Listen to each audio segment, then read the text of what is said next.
ئەچینە شاری هەڵەبجە و باس لە نوێچین کۆڕی شاری یەکێک لە شاعیر و قەڵەمە دیارەکانی نێو دنیای شاری کوردی مامۆستا جەمال خەمبارەکەم کە نوێترین کاریان ئەویش بەنجامگەاندنی کۆڕێک بوو لەو شارە ئازیز و خۆشەویستە لە نێو کۆڕەکەیە چەندین پارچە شاری تایبەتی خۆی خوێندەوە و هەروەندێک لەو شارانی کە تایبەت بوون بە شاری هەڵەبجە و نوێترین دەقە شاری خۆشیان کە نووسیویانە لە نێو کۆڕەکەیە پێشکەش بە ئامادەبوان و گوێگرانی نێو کۆڕەکە کرا.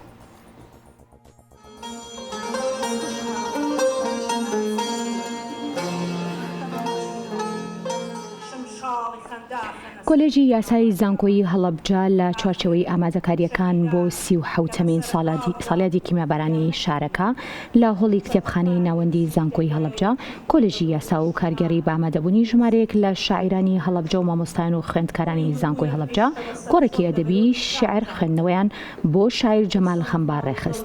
لە کۆڕەکەدا شاعیر جگەل لەوەی چەند دەقە شێعرێکی تایبەت بە هەڵەبجەی خوێندەوە بۆ یەکەم جاریش لەم کۆڕەدا دەقێکی ئەدەبی نوێی خۆی پێشکەش بە گوێگران و ئامادەبوان کرد.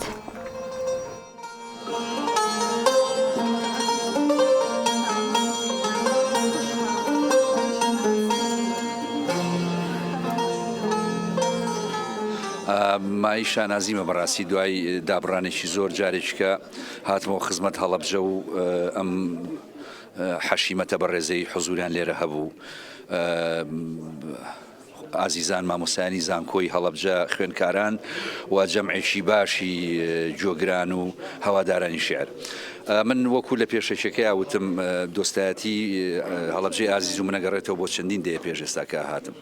هەڵەبجە بەڕاستی مەعزەتێکی تایبەتی هەیە لە لای من لە لای زۆر کەسی تریش بەڕاستی و هەڵەبجە هەمیشە وەکو وتم لە پێشەکەی شارێکی ڕووناک بۆ شاری شاعیران، شاری هونەر، شاری جوانی، شاری ژیان دۆستی بووە.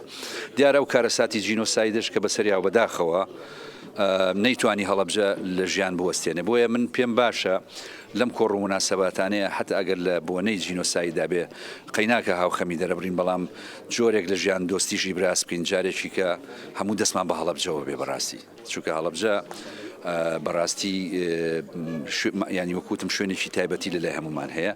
بۆیە بە قەنەعەتی من سازدانی ئەم جۆرە کۆڕووکۆبوونەوەوانە زۆر گرنگەوە من زۆرم پێخۆش بوو.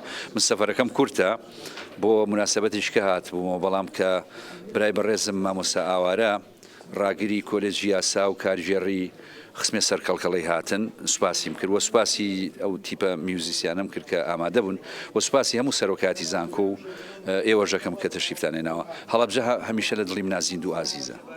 لە مەرکانی ماڵە جافێکی شیرینی هەڵەبجەدا جاران ئێمە مشتێ باران بووین لە مەرکانی ماڵە جافێکی شیرینی هەڵەبجەدا هەر ئێمە بووین بە عیشقەوە لە جەمخانەیەشی پیرۆزی گوندی هاوار ڕوو لە پردێوەر ئەوەستاین و نزامانەکرد نزای حەق بە بەرگی شەهادەتیشەوە مۆمە ڕەنگاو ڕەنگەکانی یارسانی پاکمان پێکرد. ئەوە ئێمە بووین، ئێمەی مناڵانی معتاد بە خۆشەویستی کۆتر بە ڕەسمکردنی کەنارەکان لە دەمی گۆرانی وتنا ئێمە ئەو مناڵە بزێوانەی